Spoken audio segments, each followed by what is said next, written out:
city and in the territory on west, there's just one way to handle the killers and the spoilers, and that's with a U.S. Marshal and the smell of Gunsmoke.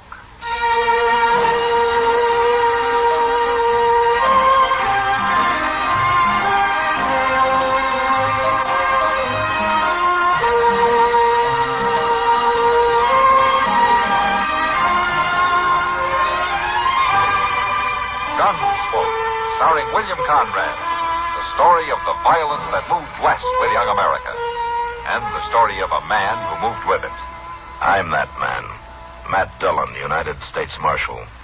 The first man they look for and the last they want to meet. It's a chancy job, and it makes a man watchful and a little lonely.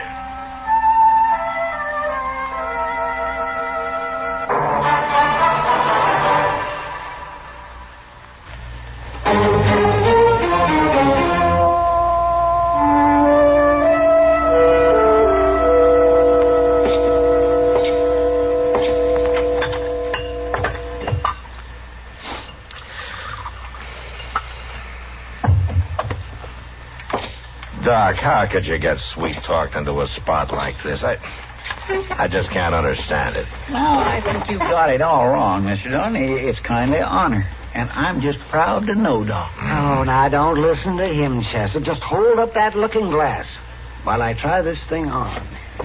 How's this? Yeah, just a little bit to the left. Now, hold it right there. You're not going to wear that.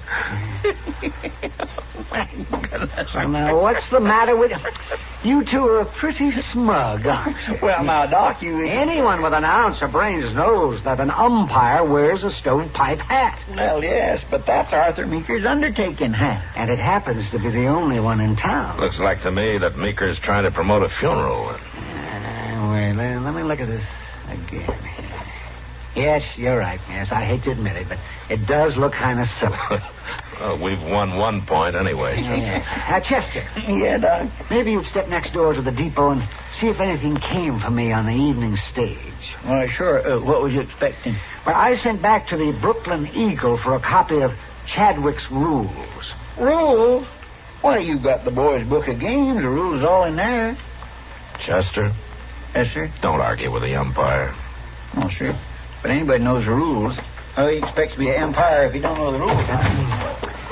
Oh, Matt Chester. Matt, what in the world have you got such a long face for?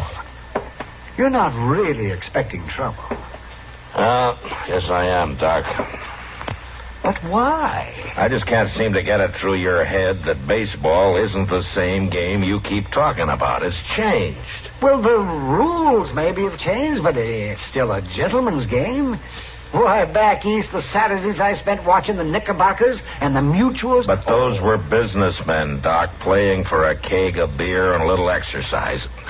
These are professionals. I know that, but what about it? Look, even if you can keep the gamblers and the hoodlums and the drunks away, the fanatics, the fans, as they call them, are always stirring up some kind of a ruckus.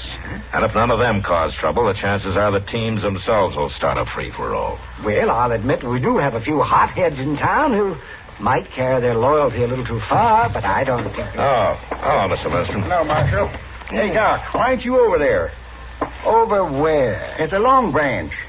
Now, Lindstrom, why should I be at the Long Branch? The whole Eastern team is there, and we got to have our meeting with them. Well, that meeting's supposed to be at the Dodge House at 9:30, isn't it? And if you wait that long, you're going to have to stack them like cardwood and haul them there in the buckboard. Well, he was there all right. Hello, Mr. Lindstrom. Oh, hello, Chester. And Chester, did you get it?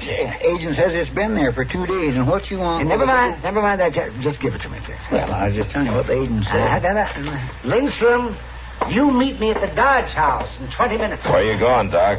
Where do you think I'm going? Oh, it's starting already. And I'm coming with you. Well, that meeting ain't supposed to be... Come on, Chester. We're going to the Long Branch. Yes, sir, but I thought that... Just come along. We're going to give Doc his first look at the Eastern All-Star Professional Baseball Club.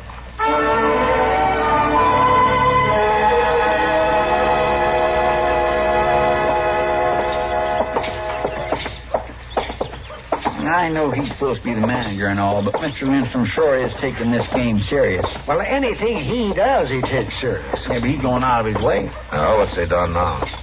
You know he went clear up to Fort Dodge last week. Yeah, what about it? He talked Colonel Whitfield into releasing 4 enlisted men for the game. He said they'd strengthen up the team. Players? Yes, sir. 4 men he heard about that played with Duryea Zouaves during the war. Did you hear that, Doc? 4 men from that 165th New York Infantry team playing for Dodge. I heard it. It'll make it a better game. There's certainly nothing unethical about it. The All-Stars take anybody from anywhere as long as they play good ball. Now, that may not be unethical, but it sure shows Lindstrom isn't thinking of this as just a friendly exhibition. Yeah, Matt, you're sure doing your best to scare me off. Now, Doc, I'm just trying to bring you down to earth. Maybe a look at the All-Stars will do it. Come on.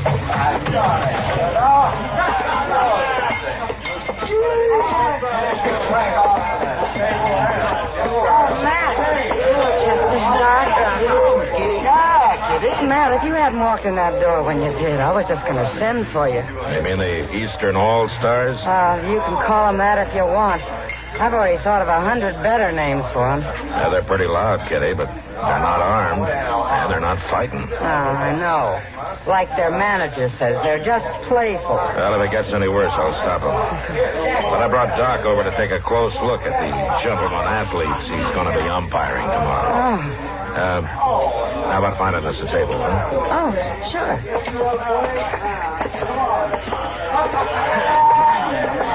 How's this table, Matt? That's fine. 3 beers, huh? I'll bring them to you. Well, Doc, now you just relax and look them over. Land, Doc. Them fellows sure do look rough and ready. I see how they look, Chester. You know, it's not too late to back out, Doc. I am not going to back out. Here you are. 3 beers for 3 gentlemen. Oh, thank you, Kitty. Thank you. Oh, my land. Look at that fellow over there. Why, he looks like he's been teasing a wild horse from behind with a sharp stick. Yeah, with that face. No teeth in front, a squishy nose. I'm only guessing, but I'd say he has to be the catcher. And them fingers. That left hand looks like a branch of gnarly oak. All right. Every profession has its price, Chester. Well, Doc, there's one of the hotheads I was talking about. Where? Over there, Ziff Williams, talking to one of the players. He sure is red in the face. Yeah. And he's wearing a gun, too. I'll be back in a minute.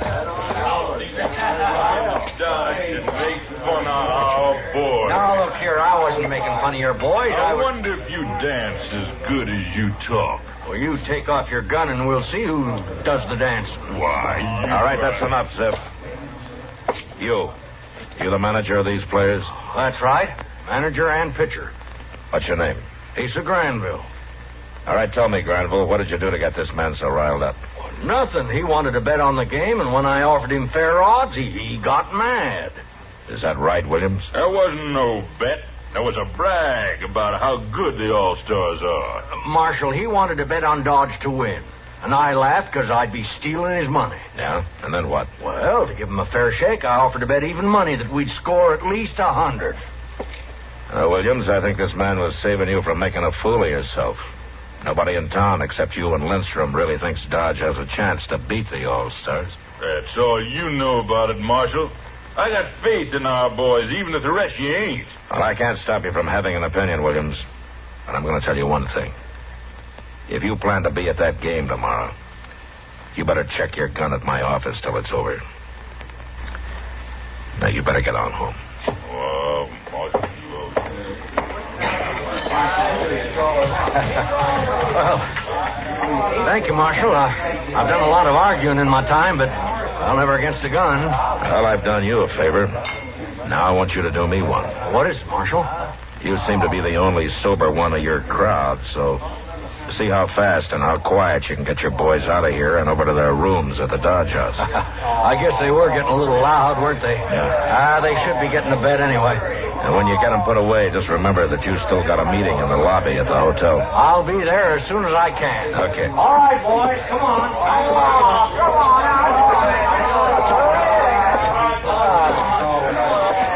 Well, Kitty, I think this place will start to quiet down in a few minutes.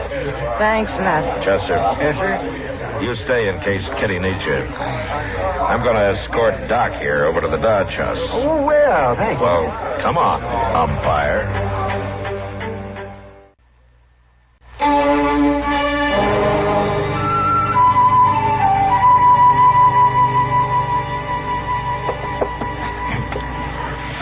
Now, as I understand it, Granville, you play New York baseball. Well, we can play the Massachusetts game, but it just don't have the same pep. And we play strictly a fly game. You mean the batter ain't out if the ball is caught on the mound? That's right. Oh, my, we've been playing that way for years now. You must really think we're backwoods out here in Dodge. I don't think he intended any offense, Lindstrom. Well, maybe not. Now, Doc, what about that licorice ball? What about it? Well, it's Lem's best pitch. Do you Eastern fellas use it? No, not anymore. Well, how come? Well, it ain't really a rule, but generally before a game we agree that neither pitcher can chew licorice. Well, I think that's unfair. Oh, if you want to use a licorice ball, go ahead. Won't bother us none. Just messy, that's all. What's messy about a little licorice on a ball? Lindstrom, if you'll hold your mouth for just a minute.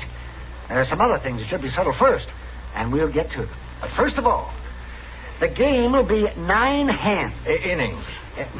Huh? They call them innings now. Oh, all right. 9 innings. 3 outs to a side per inning. Now, at the end of that time, the team with the most aces... A team with the most runs. All right. Come on, get on with it. Yes. Now, Chadwick's newest rule book of baseball. I have it right here, and we shall read it. The batsman calls the pitch. That's what it says. He can call for a high ball, a low ball, or a middle ball. If the umpire decides the pitch was in the area called for, he shall rule it as a strike, even though the batsman does not swing. 3 strikes are out. Are there any questions? Well, not on that, but what about that walk thing? Oh, the walk. Well, I'd like to explain that, Doc, if you don't mind. Go ahead. Yes. Well, you see, we found the game was dragging, so the association passed a rule that if the umpire calls 9 unfair balls against a pitcher, the batsman can walk to first base, and the next batter comes up.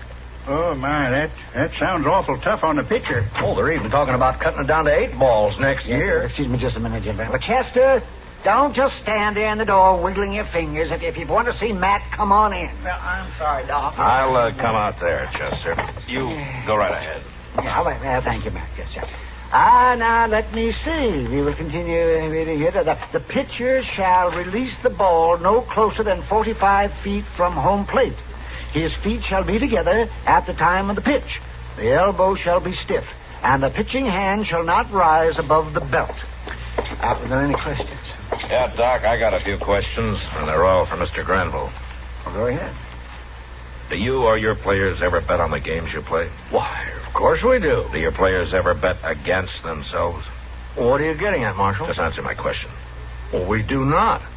I'm not talking about betting whether you win or lose. I know you've never lost a game. I'm talking about sucker bets. Why, you heard me turn down a sucker bet at that saloon. And the bet I offered was square. Yeah, I know.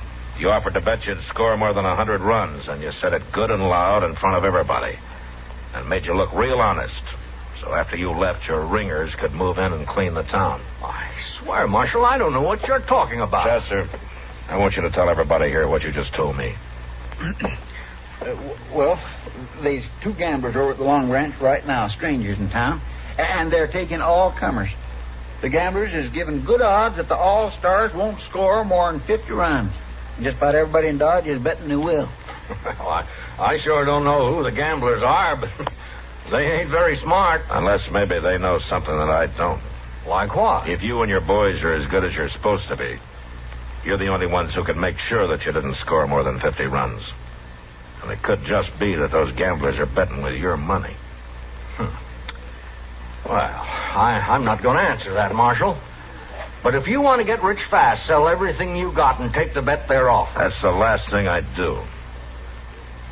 But if I'm wrong, Mr. Granville, you'll have an apology from me before you leave town tomorrow. You better start thinking it up right now, Marshal. But if I'm right, you and your boys won't be leaving.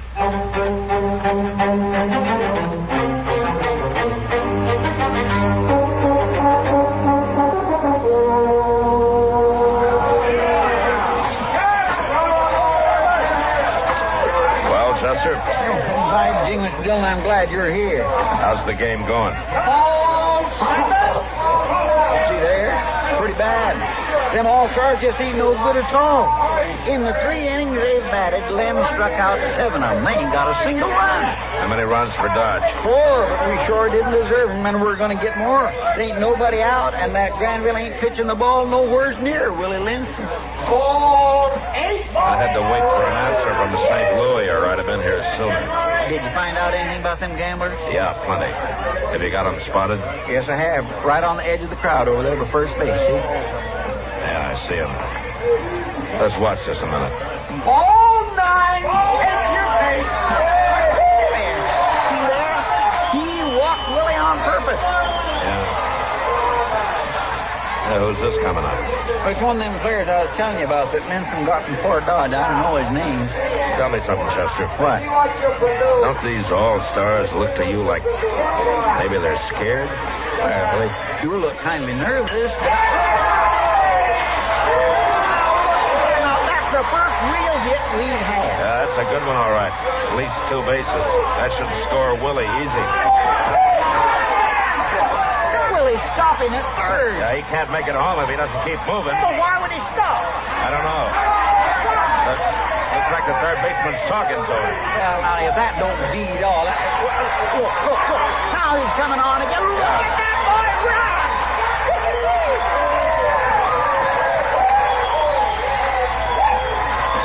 I want to talk to Willie. Come on.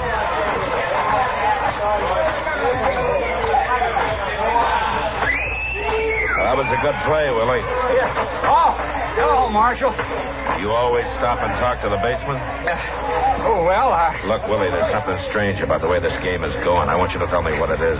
I don't know what you mean. I think you do. Now, you tell me. All right.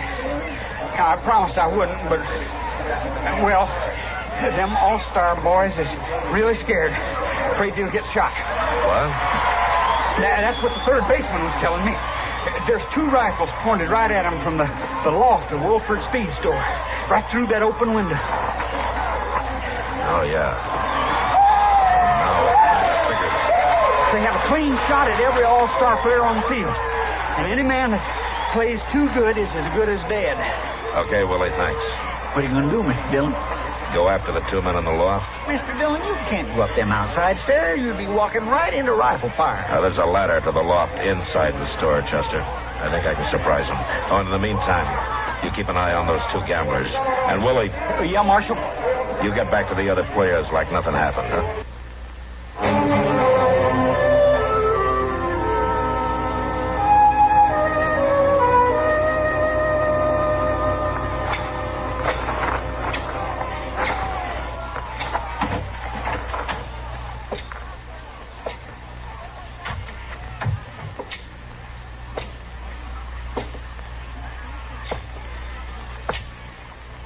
When them fellows say they're going to pay us $50 right after the game, they wouldn't dare pull the same thing in St. Louis.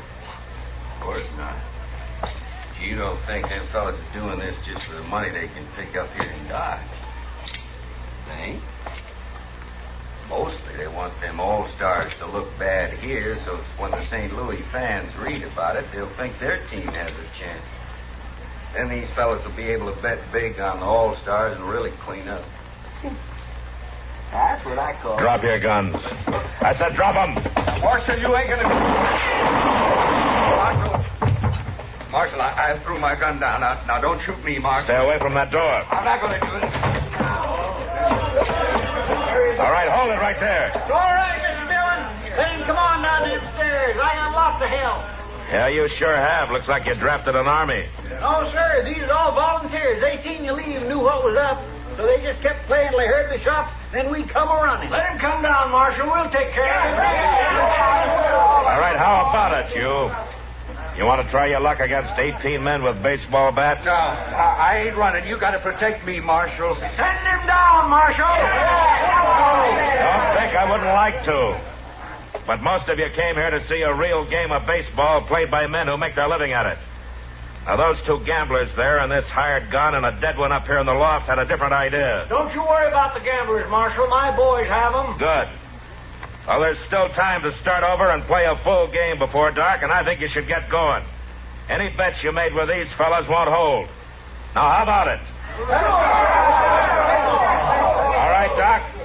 Is that agreeable with you, Lindstrom? Well, why not? And you, Grenville? Of course it is. Then what are we waiting for? Play ball!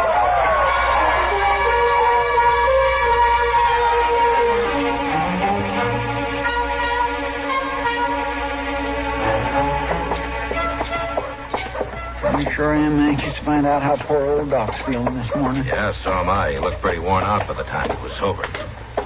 116 to 12. I was all wore out just watching them all-stars keep running around the bases. Maybe he's not up yet. Now, please don't tease him, Mr. Dillon. I'm not going to tease him, Chester. Hey, Doc. Doc?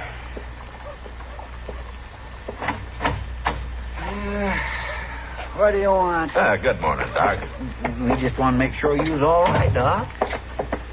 I want you to get back to your jail tendon and leave me alone. Now, don't stand there with your back to us, Doc. We're not going to laugh at you.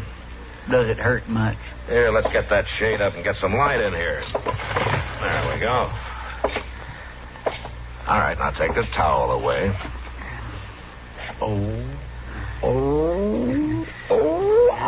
Ain't that a beauty? My, I never seen so many colors. What, these green and blue and purple and brown? Can you see out of it at all? Not yet. Well, I had no idea them foul balls was that deadly. How's the one on your head? Here, let me see. That's right here. Oh, I'm sorry. I just barely touched it. At least the skin ain't broke none. Yeah, it's quite a knob, though, Doc. I'm sure sorry. Why should you be sorry? Well, I shouldn't have laughed about that stovepipe hat. If you'd been wearing it, you'd have one less bruise. Is there anything at all we can do? No, it just takes time. Yeah. Well, we got to get our prisoners fed, Doc. I'm taking all three of them up to Hayes City this afternoon. But Chester will be here. And I sure will look in on you, Doc. Doc, I just got one thing to ask you. Go ahead. Now that you're the proud possessor of Chadwick's newest rule book of baseball, can Chester and I have your boys' book of games? Why, yes, if you really want. Oh, get out of here.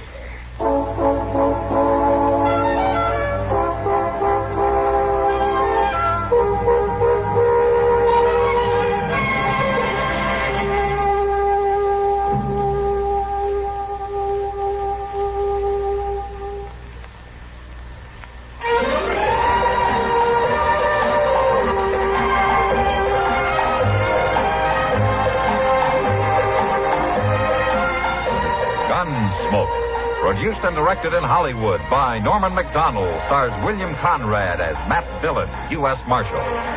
The story was specially written for Gunsmoke by Vic Perrin, with editorial supervision by John Meston. Featured in the cast were Joseph Kearns, Barney Phillips, Ralph Moody, Vic Perrin, and Harry Bartell. Farley Bear is Chester, Howard McNear is Doc, and Georgia Ellis is Kitty.